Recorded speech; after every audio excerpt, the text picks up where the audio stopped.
Alrighty, so this is my negative rebuttal to my opponent's rebuttal. Um, my opponent used the word development and gathering minerals and elements in the same sentence in his first affirmative speech, yet finds himself debating construction towards the end of his debate. And I think it's safe to say that my opponent has lost himself in what he's fighting for altogether in this debate. Um, there is no evidence backing up why America and Russia would work so well together. My opponent, unfortunately, is not an expert in international affairs, so he is strictly guessing slash hoping that the United States and Russia would work together to develop the moon. My opponent even contradicts himself, saying the US and Russia are not on great terms in his first affirmative, and then turns around and says that we would work well together as countries. The Space Treaty in Article 3 states space parties to the treaty shall carry on activities in the exploration and use of outer space, including moon and other celestial bodies, in accordance with international law, including the Charter of the United Nations, in the interest of maintaining international peace and security and prompting cooperation and understanding. So, the Space Treaty was signed and put into effect for a reason, to prompt, promote international cooperation and understanding.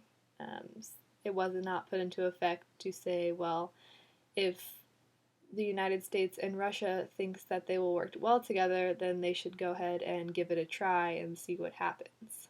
Um, Money does make people fight, so there is potential for proxy war. My opponent stated that there was no potential for proxy war, but who will be in charge of where and how the resources that we develop will be used?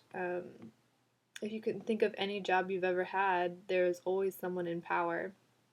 And I think, again, going back to the Space Treaty in Article 3, that leaves room for potential non cooperation and non understanding. Um, I think it's room for a country to start a war, and I think it's naive to say that it's not.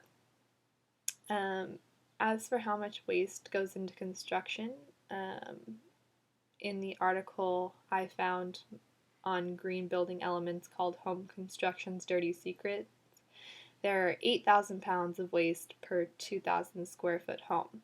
So I think it's safe not to discredit this argument, seeing as how my opponent and I have both found just different pieces of information on how much waste actually goes into construction. Um, my opponent claims he has experience in construction, but is still researching how much waste goes into construction. So even he's not, um, even he doesn't know for sure how much waste goes into construction just because he has minor experience in it.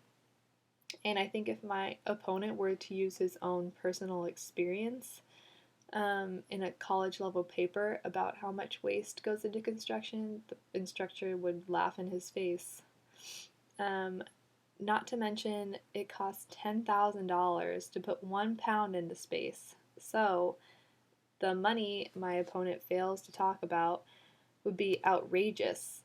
A nonprofit organization make does make money, but not that much money. And just because this is something that we're planning for now that will go into effect years later, does not mean that our country is still in billions of dollars of debt. Um, he fails to mention how long before we break even. He says our kids will feel the effect. But we're running out of resources right now.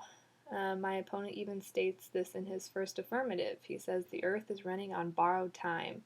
So the fact that, yes, we're planning for it now, and our kids, meaning decades and decades from now, will feel the effect of what we're doing by developing the moon, does not mean that we're not running out of resources right now. And how will it affect us, not our kids? Not to mention going back to how much waste goes into construction, you would have to send all that waste, whether it be 8,000 pounds of it, 2,000 pounds of it, or even 1 pound of it, you would have to inevitably send that back to Earth. And the waste in landfill here on Earth is also an outrageous thing to think about. And I don't think that that's necessarily fair